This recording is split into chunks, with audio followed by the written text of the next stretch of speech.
उत्तराखंड के विकास की लाइफलाइन, देश की लाइफलाइन के साथ दिल्ली देहरादून इकोनॉमिक कॉरिडोर के रूप में जुड़ रही है, वहीं आज देश में सामाजिक सौहार्द एवं समरसता को मजबूत करने के लिए वंचित वर्ग को समाज की मुख्य धारा में जोड़ने वाले महापुरुष भारत रत्न बाबा साहब डॉक्टर भीमराव अंबेडकर जी की जन्म जयंती है।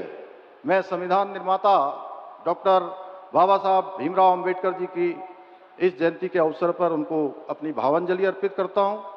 इसके साथ ही जहां आज भगवान सूर्य मेष राशि में प्रवेश कर रहे हैं और हमारे सिख भाई बहन खालसा पंथ की स्थापना के प्रतीक स्वरूप सिख नववर्ष मना रहे हैं, वहीं हमारे अन्नदाता प्रकृति की उपासना करते हुए बैसाखी पर्व को हर्षोल्लास से मना रहे हैं।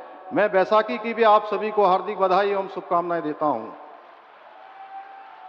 भाइयों बहनों, 2014 से पूर्व का समय हम सभी को याद होगा, जब देश के विकास की गाड़ी पूरी तरह से थम चुकी थी, देशवासियों का उत्साह ठंडा पड़ चुका था, वरिष्ठ जन हताश और निराश थे, महिलाओं के आंसू सूख चुके थे, युवा पीढ़ी के कंधे झुक चुके थे और सेनाओं का मनोबल जवाब दे रहा था। ऐसे में देश की बागडोर जिन मजबूत हाथों में संभाली, वे राष्ट्र ऋषि आदरणीय प्रधानमंत्री नरेंद्र मोदी जी आज हम सब के बीच में उपस्थित हैं।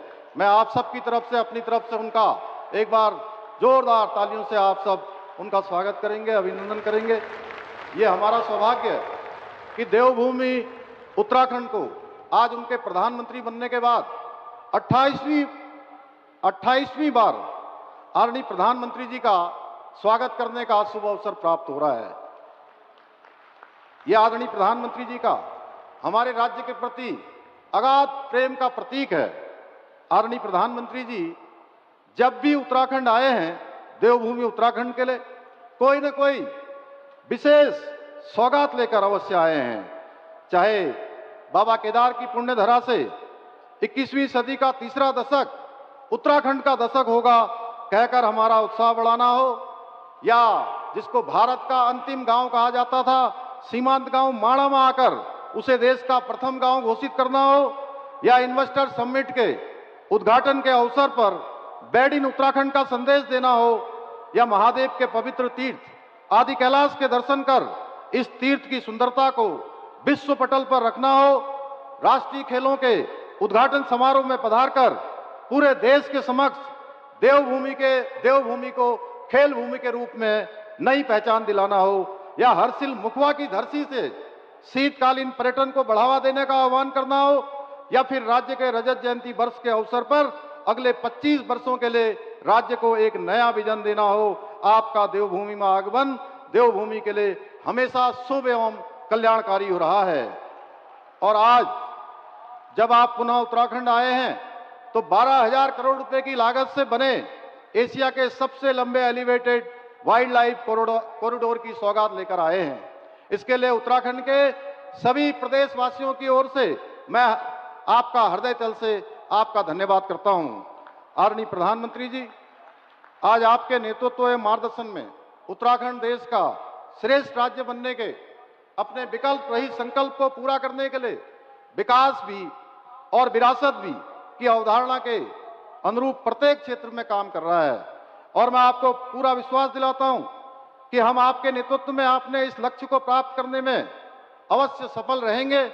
साथ ही 2022 के विधानसभा चुनावों की भांति 2027 के चुनाव में भी वीर भूमि उत्तराखंड में भारतीय जनता पार्टी की राष्ट्रवादी विचारधारा वाली सरकार बनाने में सफल होंगे। समय की बाध्यता के कारण अधिक न कहते हुए कविता की इन पंक्तियों के साथ आदरणीय प्रधानमंत्री जी का पुनः धन्यवाद करते हुए मैं अपनी बात समाप्त करता हूं।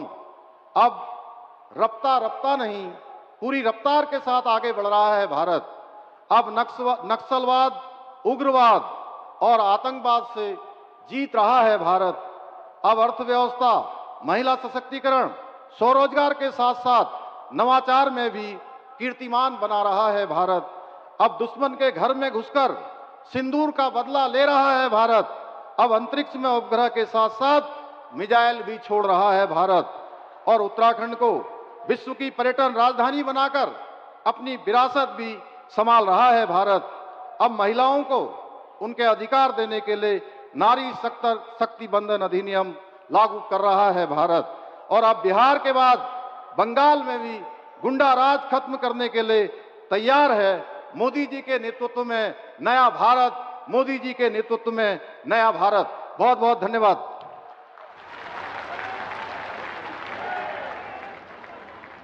बहुत बहुत आभार माननीय मुख्यमंत्री उत्तराखंड श्री पुष्कर सिंह धामी जी का। देवियों सज्जनों, आज की इस पुनीत बेला में अब समय है दिल्ली देहरादून आर्थिक गलियारे के चारों चरणों के उद्घाटन का। मैं विनम्र निवेदन करूंगा माननीय प्रधानमंत्री श्री नरेंद्र मोदी जी से रिमोट का बटन दबाकर दिल्ली देहरादून आर्थिक गलियारे का उद्घाटन करने की कृपा करें अपने कर कमलों से।